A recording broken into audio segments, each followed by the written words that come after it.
I told you guys. I told you. What do you think of your quarterback now? What do you think of your ex-quarterback now?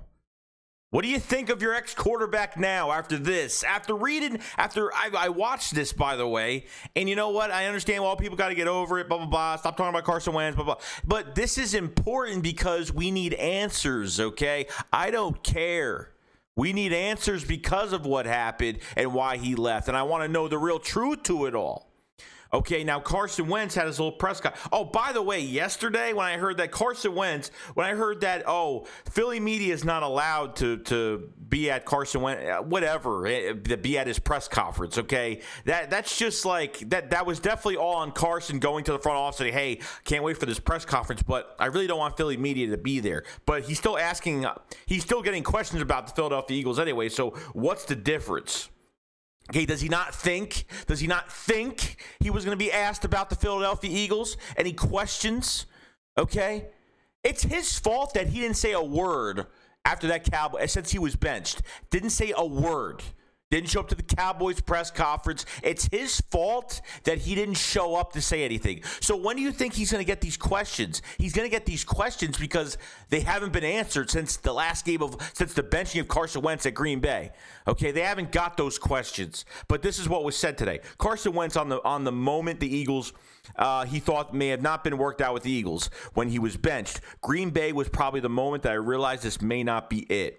Carson Wentz on being benched, that ending with Eagles. I am not going to sugarcoat it. It wasn't fun not being out there on the field, having injuries. As a man, you have to look at yourself in the mirror and learn from it. Wasn't the ending I desired. This guy doesn't want to compete with nobody. This guy wants everything given to him, handed to him.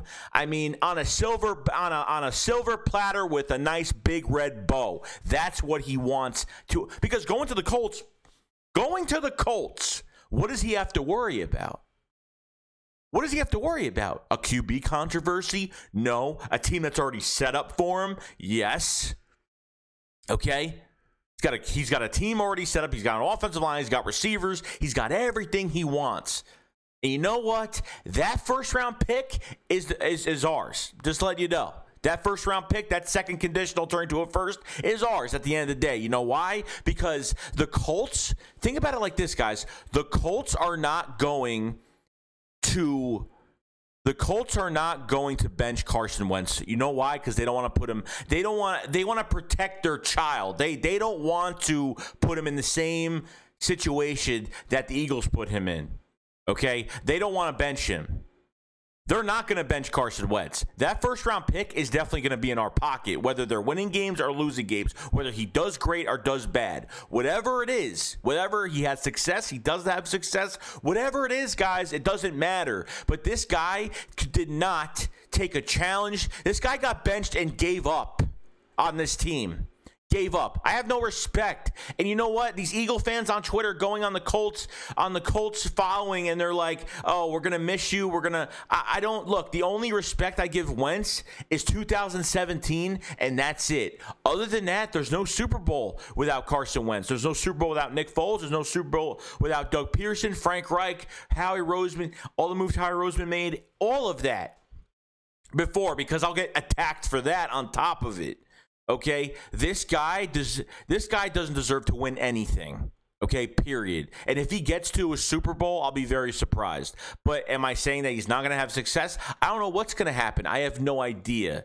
But he literally gave up after that Green Bay benching. He didn't try to get his job back. He didn't try to fight for it. He didn't go into this offseason saying, hey, guys, let's go. Let's try to get this done. You know, I'm coming back stronger than ever. We're going to get this right. I promise. I don't care who he's got a problem with the front office. I don't care what problem he has. And we were all thinking that, you know, Jeffrey Lurie picked, you know, the GM over the quarterback, which wasn't even true, to be honest. And I thought it was.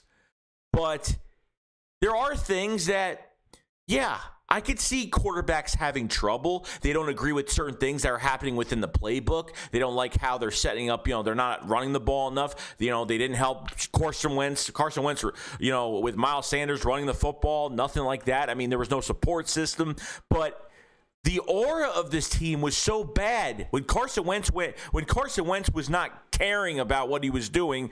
pretty much the whole team fell apart with him. Jalen Hurts came in, and there was, you know, some people don't believe that there was a spark, but there definitely was some type of spark, like something flipped the other way. The switch turned on with the Philadelphia Eagles when Jalen Hurts got in the game.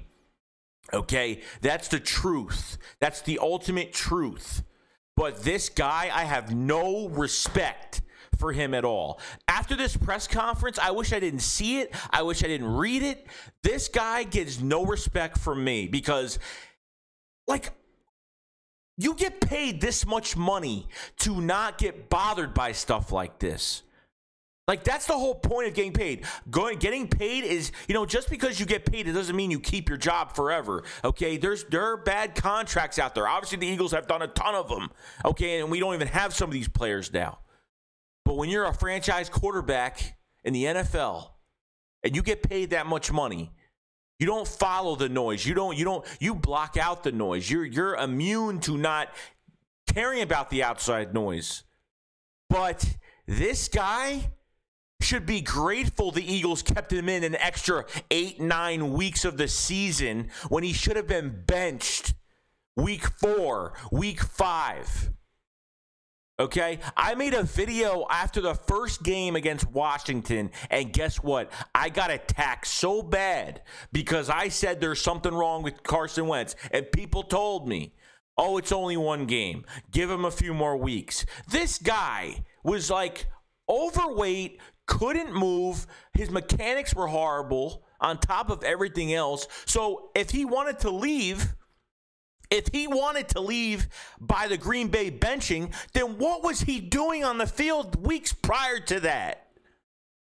What was he doing? Why couldn't he throw the ball? Why were his mechanics off? Why can't he run? What's wrong with him? What is he doing? There's more to it than that. I understand it's not just Carson's fault. Okay, and I've said it a million times. It's on Doug. It's on everybody. But you're the quarterback of this team, and you're throwing the football. You're making the decisions. You're throwing 2 picks a game. That's not on Doug. Throwing 2 picks a game is not on Doug. It's chemistry.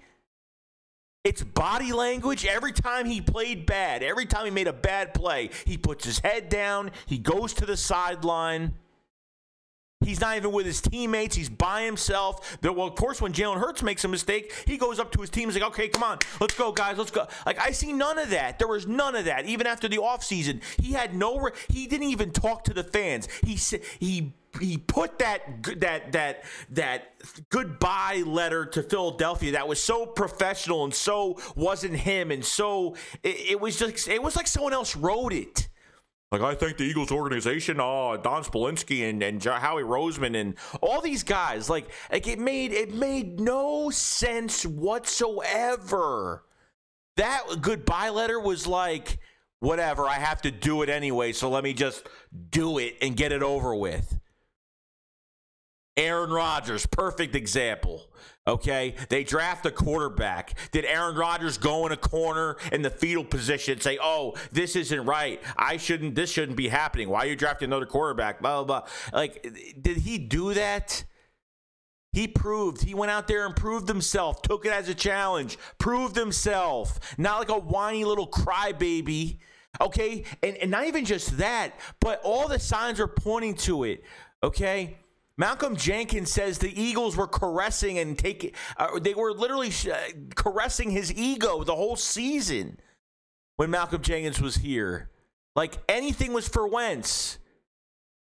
Doug Peterson actually tried doing the right thing and tried benching Carson Wentz earlier. The front office said no.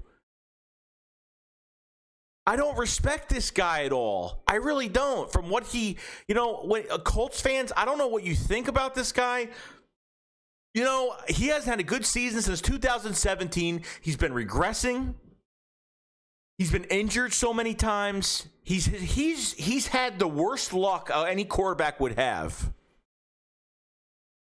But this guy's complaining because he got benched and he pretty much just gave up. He said, I quit. After that, when he got benched, it was hard. Of course it was. You're used to being the guy. But in the NFL, sorry, buddy, in the NFL, whether you make over $100 million or not, you got to show that you're staying on a consistent level.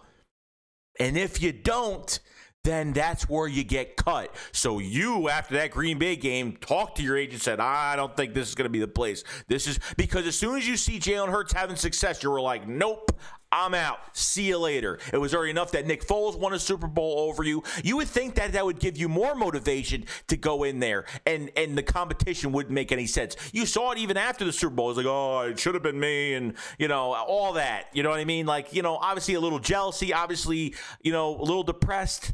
I can see why. I'd probably feel the same way. But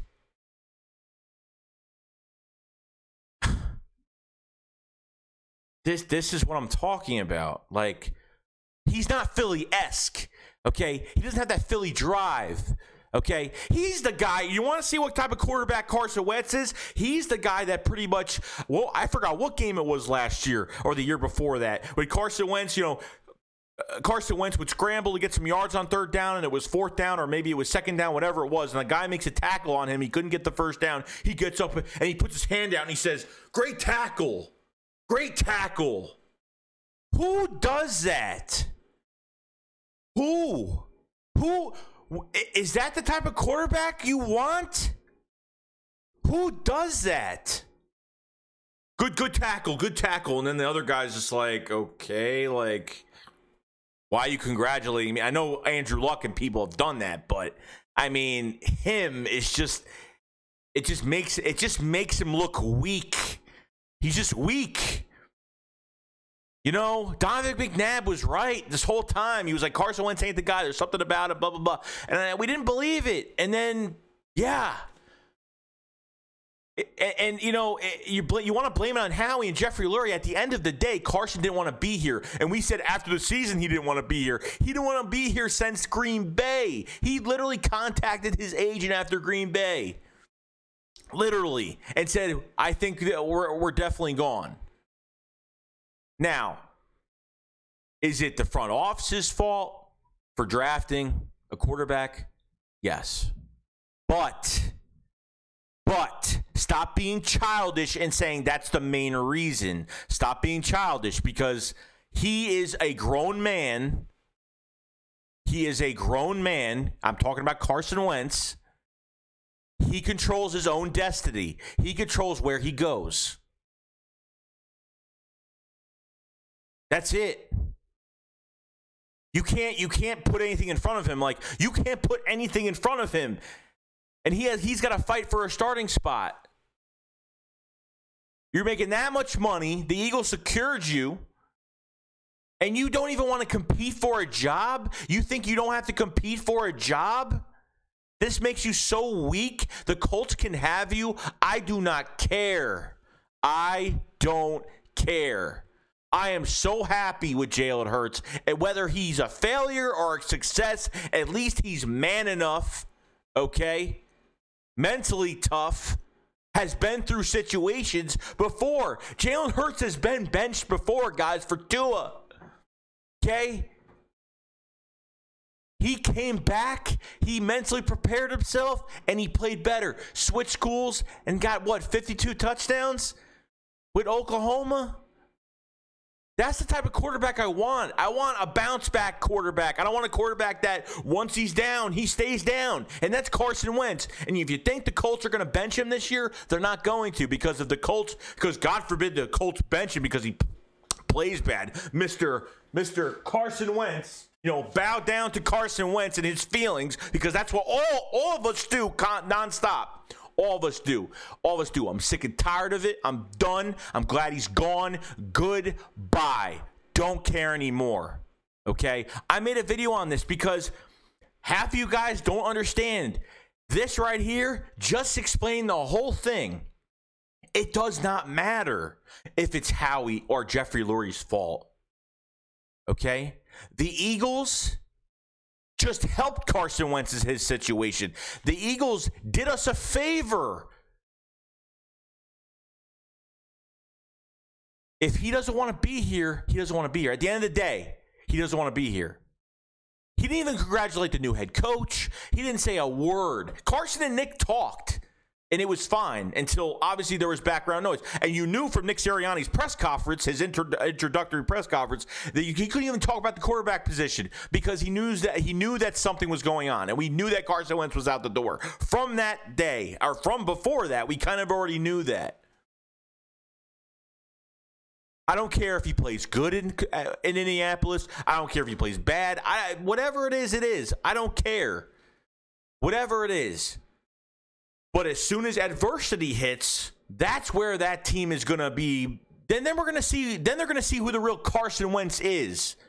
Guys, he might throw for 4,000 yards next year. That's fine, but I don't want his attitude and how he is on this team. Serve it to Carson Wentz, cater to Carson Wentz, bow down to Carson Wentz and his feelings. I don't feel bad for him whatsoever what happened. Whatever he does, his own accountability. Take your own accountability. You played like crap all year.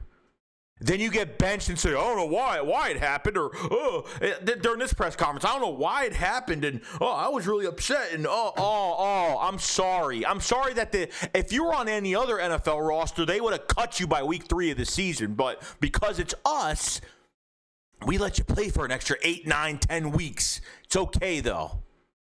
8 weeks, whatever it was. But that's all I got to say. It's a long video, but that's all I got to say. I'm done. Carson, I'm so glad you're gone. These Eagle fans can go cry if that's what they want to do. I don't care. I'm literally blocking everybody that even talks about him. I can't stand people talking about him. Whatever. It doesn't matter. John Clark follows Carson Wentz wherever he goes. He you know what I mean? He works for NBC Philadelphia, and this is what he talks about nonstop. I wish I didn't even see this today, but you know what? It gave me some clarification on where Carson Wentz's mental state was at last year in 2020, and he gave up after the sign of just getting benched weeks prior to playing that bad. And he should feel grateful the Eagles let him play for that long, throwing 2 picks a game and still letting you play and having fun or whatever you were doing out there. I'm done. Goodbye, Carson Wentz. The weak-minded could go to Indianapolis. Bye.